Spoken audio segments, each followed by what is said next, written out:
말씀 다 같이 일어나셔서 요한복음 11장 25절에서 27절 그리고 고린도전서 15장 58절입니다. 요한복음 11장 25절에서 27절, 25절 제가 먼저 읽겠습니다. 예수님께서 마르다에게 말씀하셨습니다. 나는 부활이요 생명이다. 나를 믿는 사람은 설령 죽는다 해도 살 것이며 살아서 믿는 사람은 그 누가 되었든지 결코 죽지 않을 것이다. 자, 여기까지만 보겠습니다. 넘어갑니다. 고린도전서 15장 58절입니다. 이 부활절 때는 저희가 앞으로는 온 같이 예배 드릴 때는 준비하도록 하겠습니다. 고린도전서 15장 58절입니다. 한 절입니다. 같이 한번 읽겠습니다. 시작. 그러므로 나의 사랑하는 성도 여러분, 굳게 서서 흔들리지 말고 항상 주님의 일을 위해 자신을 드리십시오. 주님을 위해 일한 여러분의 수고는 결코 헛되지 않을 것임을 기억하시기 바랍니다. 아멘. 예, 자리에 앉으기 바랍니다. 우리 중고등부 학생들과 함께 예배 드릴 수 있음에 감사합니다. 우리 아이들이 많이 자랐어요. 신앙도 잘하고 예배를 같이 섬길 수 있음에 감사합니다. 말씀 들어가겠습니다. 요즘에도 여러분 가운데 그런 분들이 많은데 우리 주변에는 참 힘들고 어려운 상황을 지내는 분들이 있습니다. 지금도 경제적인 어려움 속에서 힘들어하는 분들이 있고 건강상의 문제로 인해서 또 부부관계의 문제로 인해서 직장 문제로 인해서 그리고 내 미래의 불투명함으로 인해서 걱정하고 근심하는 분들이 있죠. 여기 계신 분들 저마다 다 그런 근심들 가지고 있습니다. 제가 여러분에게 자주 말씀드린 대로 그러나 이 세상에서 우리가 겪을 수 있는 모든 아픔 중에 가장 큰 아픔이 있습니다. 그거 자녀를 먼저 보낸 부모의 마음의 아픔입니다. 사랑하는 딸, 사랑하는 아들을 먼저 하늘나라로 보낸 이 부모의 마음, 그 어떤 것으로도 치료되기 힘든 아픔이고 상처고 고통일 거예요. 그런 면에서 저희 부모님은 세상에서 가장 큰 아픔을 경험한 분들입니다. 제가 27살 때 저의 바로 위에 누님이 29이었거든요. 그때 저희 29이었던 그 누님이 말기암으로 투병을 하다가 세상을 먼저 떠났어요. 29에. 괜찮습니다, 마르크스. 너무 막 악쓰면 나가도 되지만은 그냥 여러분 다 이해하시고 들으시길 바랍니다. 다시 할게요. 세상에서 가장 아픈 마음이 사랑하는 딸, 사랑하는 아들을 먼저 세상으로 하늘나라로 보낸 부모님의 마음인데 그러면 저희 부모님이 정말 세상에서 가장 아픈 마음을 가진 분들이셨을 거예요. 사랑하는 딸이 29에 세상을 먼저 떠났습니다. 저희 부모님 말씀하셨는데 당신들이 저희 아버님은 70평생을 사셨는데 인생을 살면서 가장 마음 아픈 일, 힘든 일이 바로 말기암으로 투병하는 딸을 바라봐야 하는 그 마음, 그리고 딸을 먼저 세상으로 저 하나님 나라로 보냈을 때 가장 힘들었다고 하셨어요. 제가 3개월 누님 투병 생활할 때 같이 간호를 했어요. 제가 그때 학생이었기 때문에 방학이어가지고 누님 간호를 했었는데 부모님 볼 때마다 참 염려가 되었습니다. 얼마나 힘드실까 딸을 보는 게. 그리고 저희 누님 소천하고 나서 부모님들 눈을 보기가 힘들더라고요. 얼마나 힘드실까 생각했을 때 정말 힘들어 하셨어요. 그런데 제가 이제 부모가 되고 나서 우리 고승철 우리 고 박사님도 이렇게 오셔서 이제 부모가 돼가지고 다 오셨는데 저도 부모가 되고 나서 알게 됐어요. 제가 부모가 되기 이전에 우리 부모님이 얼마나 마음 아프셨을까 느꼈던 그 마음보다도 우리 부모님이 더 마음 아프셨다는 사실. 내 딸, 내 아들을 내가 보냈다면 나는 과연 살아갈 수 있었을까? 하루 일과들을 이렇게 내게 주어진 일들을 하면서 이 땅을 살 수 있었을까? 이런 생각을 해볼 만큼 우리 부모님 정말 힘들었을 거다 이런 생각을 합니다. 혹시 여러분 부모님들 가운데 그렇게 먼저 자신의 딸이나 아들을 보내신 분들이 있다면 조금 더 생각해 주시고 위로해 주시고 또 사랑으로 돌봐주시기 바랍니다. 마음에 계속적으로 힘든 마음이 있을 겁니다. 그런데 제가 저희 누님의 죽음과 관련해서 우리 부모님께 감사하는 두 가지가 있습니다. 첫 번째입니다. 사랑하는 딸이 세상을 떠났음에도 불구하고 적어도 저희들 앞에서 입술을 열어서 단 한 번도 하나님을 원망하는 말이나 행동을 하지 않으셨다는 것, 저는 정말 감사하게 생각합니다. 하나님이 어떻게 이럴 수가 있느냐.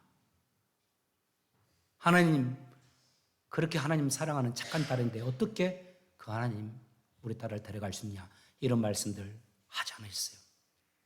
제 생각에는 우리 부모님의 믿음을 볼 때 그런 말을 좀 하실 만한 분들인데 전혀 하지 않으신 거 감사해요. 두 번째 감사하는 거, 첫 번째보다 더 감사합니다. 우리 누님이 세상을 떠난 후에 우리 어머니, 저희 아버님, 부모님이 더 믿음이 좋아졌다는 것에 대해서 저는 하나님께 감사해요. 특별히 저희 아버님께서 더욱 그러했습니다. 아버님이 우리 누님의 소천 후에 우리 아버님은 천국의 삶을 소망하며 살았어요. 이 땅의 삶을 마치고 천국에 가면 사랑하는 주님을 만날 것이고 또 그토록 보고 싶은 딸을 천국에서 만날 것이라는 그런 소망을 가지면서 천국을 소망하면서 남은 인생을 사셨다라는 것, 그 두 가지 감사 하나님께 감사합니다. 여기서 제가 여러분께 질문하고 싶은 게 있습니다. 사랑하는 딸을 잃었던 이 두 우리 부모님들이, 어머니 아버님이 이렇게 낙심하지 않고 이렇게 세상을 살아갈 수 있는 이유가 무엇이었을까요? 천국을 소망하면서 그 소망을 가지고서 그 아픔을 이기면서 나갈 수 있는 비결이 무엇이었을까요? 바로 우리 두 부모님의 마음속에 부활의 소망이 자리 잡고 있었기 때문입니다. 부활에 대한 믿음을 가지고 있었고 예수 안에서 영원한 생명을 얻게 된다는 분명한 믿음을 마음에 가지고 있었기 때문에 가능한 겁니다. 오늘 부활절입니다. 오늘 부활절을 맞이해서 부활의 소망에 대해서 살펴보고자 해요. 우리 부활의 근거가 무엇이고 또 부활의 은혜를 힘입은 우리는 이 땅에서 어떻게 살아야 되는지요. 첫 번째, 우리 부활의 근거, 부활의 기초입니다. 우리 부활의 근거는 바로 예수 그리스도입니다. 우리에게 주어지는 생명의 부활은 다 예수님으로 인해서 우리에게 주어지는 겁니다. 우리 중고등 학생들에게는 오늘 말씀이 좀 어려울 수 있을 텐데 그래도 계속 진행해 보겠습니다. 요한복음 11장 25절에서 예수님이 이렇게 말씀하시죠. 예수께서 이르시되 나는 부활이요 생명이니 나를 믿는 자는 죽어도 살겠고 무릇 살아서 나를 믿는 자는 영원히 죽지 아니하리니 네가 이것을 믿느냐? 이 부분에서 우리가 주목해야 될 단어가 있습니다. 나는 부활이다 하는 단어입니다. 나는 부활할 것이다. I will resurrect가 아닙니다. I am the resurrection입니다. 나는 부활이다 라고 말씀하는 거예요. 이 말뜻 무엇인지 알 겁니다. 나는 부활의 원천이다.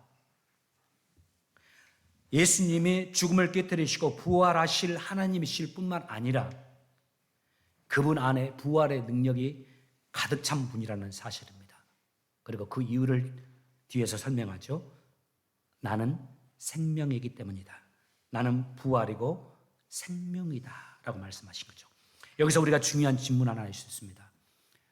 예수님이 부활이신데 부활의 근원이 되시는데 그 부활의 능력이 우리에게 어떻게 전달되는가 하는 거죠. 예수님이 부활하신 것에 대해서는 우리가 부인할 수 없죠.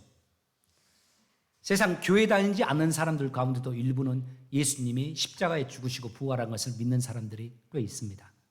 그런데 그리스도인들 가운데서도 예수님이 부활한 것처럼 우리가 부활할 것이라는 사실을 믿지 못하는 사람들도 또 간혹 있어요.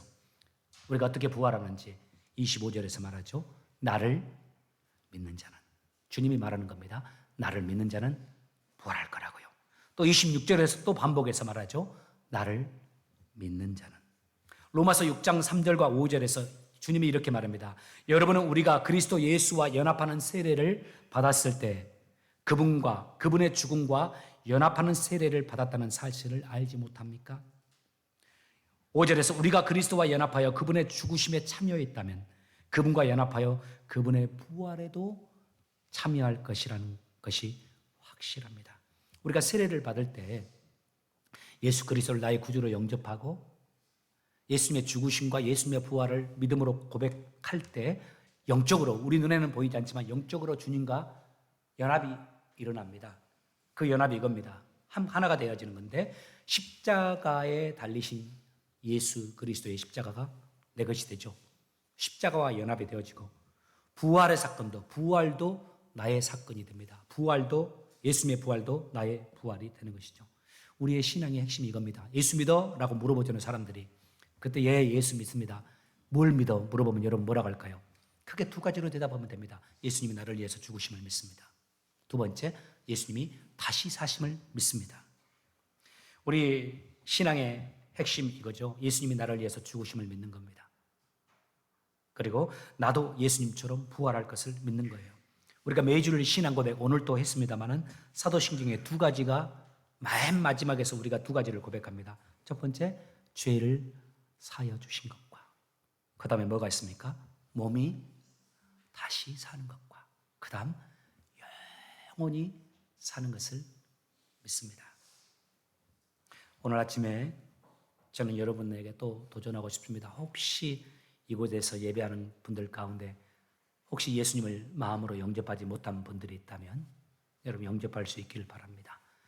내가 예수님을 영접하고 싶은데, 예수님을 믿고 싶은데 영접하지 못하는 분들, 누군가의 도움이 필요하다면 여러분 저에게 오세요. 다른 사람에게 알리지 않을 겁니다. 저에게 오시면 제가 예수님에 대해서 소개하고 예수님을 영접할 수 있는 그런 도움을 드리도록 하겠습니다. 예수를 영접하셔서 죄사함의 은혜를 받으시고 또 하나님 나라 부활의 하늘의 은혜를 맛볼 수 있는 여러분들 다 되시길 바랍니다. 두 번째 함께 나누고 싶은 말씀 빨리빨리 가겠습니다. 중고등부왕부에 예배를 드리기 때문에 우리 학생들 벌써부터 지금 힘들어지기 시작했어요. 두 번째 나누고 싶은 말씀이 이겁니다. 부활을 소망하며 부활을 준비하며 살자라는 말씀이에요. 오늘 우리가 마지막에 읽었던 고린도전서 15장이 소위 부활장입니다. 성경 66권 가운데 부활에 대해서 가장 자세히 설명하고 있는 장이 오늘 고린도전서 15장 말씀이에요. 고린도전서 15장을 그런데 이해하기는 좀 힘듭니다. 고린도전서 15장을 정확히 이해하기 위해서는 당시 고린도 교회인들이 처해 있었던 그 배경을 이해할 필요가 있습니다. 당시 고린도 교인들 가운데 일부는 예수를 믿으면서도 성도들임에도 불구하고 부활을 부인하는 자들이 있었습니다. 예수는 믿는다고 그래요. 그런데 죽은 자의 부활은 믿지 않습니다. 예수님의 부활은 믿습니다. 예수님께서 우리의 죄를 위해서 죽으시고 3일 만에 부활했다는 것은 믿어요. 그런데 또 일부는 그 믿음을 가지고 있음에도 불구하고 일부는 우리는 부활할 것이라는 그 믿음은 갖지를 않는 겁니다. 그냥 인간이 죽으면 끝이라고 생각하는 거예요. 예수 믿으면서도 내세가 없다라고 주장하는 사람들이 고린도 교회에 좀 있었어요. 그 이유가 이렇습니다. 고린도 교회가 처해 있던 헬라 문화권의 영향 때문에 그러했어요. 당시 고린도 지역을 지배하고 있었던 이 헬라 사상은 부활을 인정하지 않았습니다. 혹은 부활한다고 해도 감정이나 인격이 없는 어떤 신의 상태로 우주의 일부가 된다라는 사상이 당시 고린도 지역을 지배하고 있었습니다. 여러분 어렸을 때부터 이 사상은 이 교육을 받고 살았다고 생각해 보세요. 예수를 믿는다 할지라도 어렸을 때부터 이 교육을 받았고 이 사상을 주입식으로 받았기 때문에 예수는 믿지만, 예수님의 부활은 믿지만 우리 인간의 부활은 믿기가 힘든 겁니다. 그래서 고린도 교인들 가운데 일부가 예수님을 믿으면서도 우리 부활은 없다, 우리들의 부활은 없다, 그렇게 믿는 사람이 많은 거예요. 그 결과 고린도 교회가 처해 있었던 모습들 여러분 아시죠? 예수 믿으면서도 가장 문제가 많았습니다. 정말 문제투성이인 교회였는데 예수는 믿었지만 삶이 안 변했잖아요. 어쩌면 이 신앙, 부활 신앙의 영향이었을지도 몰라요. 사랑의 삶, 정결한 삶, 헌신, 하늘의 상에 대한 소망이 없는 겁니다. 아름다운 삶을 추구하고자 하는 열정이 없는 거예요. 이에 대해서 바울이 부활에 대해서 좀 더 자세히 설명해야 할 필요성을 느꼈습니다. 그래서 고린도 교회에게 편지를 쓰면서 고린도전서 15장의 한 장 전체를 부활에 할애해서 설명했어요. 믿는 자의 부활은 분명하다는 사실, 그리고 부활의 모습은 영의 몸으로 이루어진다. 그리고 부활의 과정은 하나님의 나팔 소리가 들리면서 부활이 이루어질 거다. 이런 이야기들을 자세하게 설명했어요. 고린도전서 15장이 한 장인데 몇 구절로 이루어진지 아십니까? 58구절입니다. 이렇게 긴 구절이 성경은 드물어요. 한 장 부활을 설명하는데 아주 길게 부활에 대해서 바울이 자세하게 설명합니다. 다 설명하고 나서 마지막에 58절에서 부활에 대해 설명한 다음에 이 부탁 하나를 합니다. 58절 이제 말씀 거의 마지막에 다 갔습니다. 58절 다시 한번 읽을까요? 58절 띄워주십시오. 혹시 제가 안 띄워졌습니까? 제가 읽어주겠습니다. 그러므로 내 사랑하는 형제들아, 견실하며 흔들리지 말고 항상 주의 일에 더욱 힘쓰는 자들이 되라. 이는 너희 수고가 주 안에서 헛되지 않는 줄 압니다. 바울이 이렇게 말하는 거죠. 부활, 죽음 뒤에는 부활이 있다고요. 우리의 인생 끝났을 때는 주님 앞에 서서 우리가 다시 부활해서 우리의 삶에 대해서 카운트하게 될 것이라고. 그때 주님께서 부활했을 때, 우리가 부활했을 때 주님께서 우리에게 상을 주실 것이라고. 그러니까 이 땅의 삶을 살아갈 때 낙심하지 말라고 그래요. 수고가 헛되지 않을 테니까, 주님의 나라 위한 우리의 수고가 헛되지 않을 테니까 흔들리지 말라고 그래요. 그 다음에 참 저는 이 말씀이 제 마음에 와닿더라고요. 오히려 주의 일에 더 힘쓰는 자들이 되라. 주의 일에 더 힘쓰는 자들이 되라. 이렇게 말씀을 마감합니다. 이제 말씀 한 가지 이야기를 전하고 말씀을 마감하고자 합니다. 다 한번 저를 보시기 바랍니다. 지난주에 저희 교회 방문하셨던 홍승빈 선교사님 네 분 여러분 기억하실 거예요. 저는 진심으로 그 두 분을 존경합니다. 주님을 향한 그분들의 사랑, 또 영혼들을 향한 사랑, 또 자신들의 사명에 대한 그분들의 반응을 진심으로 존경하고 담고 싶어요. 여러분이 좀 들으셨을 겁니다. 홍성빈 선교사님이 고등학교 2학년 때 예수님을 만났습니다. 그리고 핍박 속에서 자신의 인생을 주님께 드리고자 하는 결단을 하게 돼요. 그리고 대학을 들어갈 때 신학대학원으로 들어가서 신학을 시작하고 신학대학원을 졸업하고 자신의 인생 선교사의 삶으로 드립니다. 사모님에 대한 이야기는 여러분 가운데 일부만 아실 텐데, 사모님은 신학을 하지 않는 분입니다. 일반 대학생이었습니다. 그런데 어떤 집회에 가서 하나님 나라의 주의 일꾼이 필요하다, 선교주의 주의 일꾼이 필요하다, 여기에 그 일을 위해서 헌신할 분이 있습니까? 하면서 선교사에 대한 초청이 있을 때 자기가 손을 들고 제가 선교사의 삶에 제 삶을 내어놓겠습니다, 드리겠습니다 하면서 스스로 자원해서 선교사의 삶으로 나간 분이에요. 그리고 하나님의 인도하심 속에서 홍성빈 선교사님을 만났어요. 사람 소개로. 그리고 나서 선교지로 떠나가지고 오늘까지 그곳에서 사명을 감당하고 있잖아요. 한 곳에서. 그런데 제가 지난주에 여러분에게 좀 소개를 했습니다만은 여러분 아시다시피 사모님은 지금 부르심받은 그 선교지를 가고 싶지 하지 않았습니다. 그 선교지 피하고 싶었어요. 선교사는 되기로 자원했습니다. 누가 민 것도 아니고. 그렇지만 그 선교지는 가고 싶어 하지 않았어요. 몸이 약해서이기 때문입니다. 자기 몸이 약하니까요. 선교사로 자신의 인생을 드리기로 결단했지만 하나님께 그렇게 기도했다고 그래요. 하나님, 추운 지역은 빼고요. 습한 것도 괜찮고 더운 것도 괜찮습니다. 저 동남아시아 쪽 괜찮아요. 그런데 저 위쪽 시베리아나 더 추운 곳은 하나님, 저 몸이 약하니까 안 돼요 라고 기도하면서 하나님께 구했는데, 남편을 만나게 하셔서 하나님이 인도하신 곳, 하나님이 원하시는 곳이 히말라야 산 근처였습니다. 그래서 순종하고 갔습니다. 그곳에서 10년의 사역을 했습니다. 그렇지 않아도 몸에 안겠던 분인데 10년을 사역하면서 몸이 너무 약해진 겁니다. 그때 10년의 사역을 하고서 안식년으로 미국에 와서 선교단체에서 도움을 줘서 안식년을 보내고 선교지로 가야 다시 돌아갈 상황에 저희 교회와 만남이 시작되었어요. 그때 사모님이 지난주에 또 제가 이야기하면서 들었는데 선교사님과 좀 옥신각신을 했다고 하더라고요. 우리 어려우니까 이제 그쪽으로 가지 말자. 재정도 좀 부족하고 또 그때 당시 그때 즈음에서 우리를 선교하는 그분들을 선교하는 사람들의 선교비도 많이 줄었다고 그래요. 그래서 어떻게 해서 그걸 감당할 거냐. 나 몸도 약한데. 그래서 선교 사모님은 다른 곳으로 가자 했는데 선교사님, 홍승준 선교사님이 그렇게 좋게 보여도 그분 보통 아닙니다. 아무 말 안 해요. 그러다가 하나님이 매칭을 해준 교회가 우리 교회입니다. 저희 교회가 우리 선교사님 후원하면서 지금까지 이어지게 되었죠.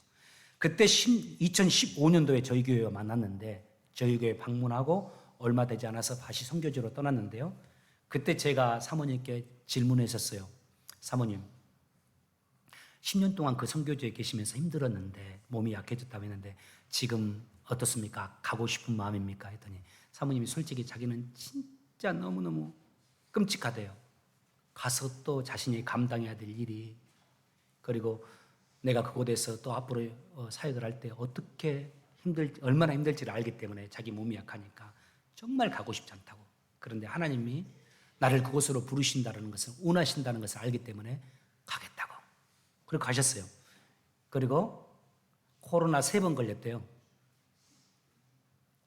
그리고 전쟁의 위험도 있어가지고 죽을 고비도 넘겼다고 그래요. 그러다가 10년을 보냈습니다. 그리고 10년 만에 다시 이곳에 와서 이제 여기 선교 모임이 있고 한국에 모임이 있어서 또 마침 아이들 졸업식이 있어서 이 3가지 다 하고 다시 돌아가려고 해요. 나머지 10년 다시 선교지로 돌아가서 10년 보내시겠다고 하더라고요. 제가 또 물었습니다. 사모님 그곳에 가고 싶으세요? 솔직히 그랬더니 이번에도 똑같더라고요. 아니요, 저는 사실 안 가고 싶은데 주님이 원하시는 거 아니까 그리고 주님께서 우리를 통해서 그 선한 일을 행하셨으니까 앞으로 또 행하실 거니까 저 순종하며 간다고 그 이야기 하셨어요. 정말 저 다시 말하지만 진심으로 저도 그분들 존경합니다. 특별히 사모님 존경하고 또 한편으로는 그분들 부럽습니다. 주님을 향한 그 내외의 사랑과 순종이 부럽습니다. 어제 설교 준비하다가 와이프가 잠자리에 가기 전에 제가 잠깐 질문해서 저 혼자 마감 설교 마무리하는데 와이프는 여보 저 먼저 자러 갑니다 하고 가더라고요. 제가 물어봤어요. 여보 하나님이 우리 이렇게 목회 미국에 하고 있는데 재밌게 하고 있는데 우리 홍성빈 선교사님이나 이런 분들을 통해서 우리 필요하다고 키르기스탄 가자고 하면 어떻게 할까? 그랬더니 추운 데는 자기도 못 간대요. 제가 얼마나 빼빼 말라 있습니까? 내가 그랬습니다. 아니 나는 여보 진짜 내가 하나님 나를 필요로 한다면 나 가.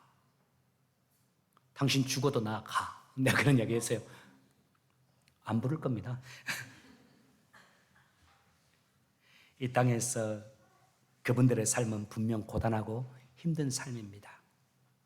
어쩌면 초라한 삶이기도 하고 정처 없이 이리저리 다니는 집 하나 없이 다니는 삶이죠. 그렇지만 그분들이 이 땅을 떠나서 주님 앞에 섰을 때 부활한 몸으로 주님 앞에 섰을 때 그분들 말할 수 없는 칭찬과 상을 받을 거예요. 오늘 함께 나누고 싶은 말씀이 이겁니다. 우리도 그렇게 살아가자는 말씀입니다. 주님이 우리에게 주신 사명이 다 다릅니다. 부르심의 현장이 다르죠. 저의 자리는 저의 부르심은 목회자의 부르심이고 여러분들은 평신도의 부르심이고 또 여러분 각자마다 다 하나님이 부여하신 삶의 현장이 다르죠. 가정도 여러분 가정도 사역지입니다. 가정도 선교지입니다. 교회도 선교지고 지금 여러분이 직장 생활하는 그 모든 것이 다 하나님이 우리를 보내신 곳입니다.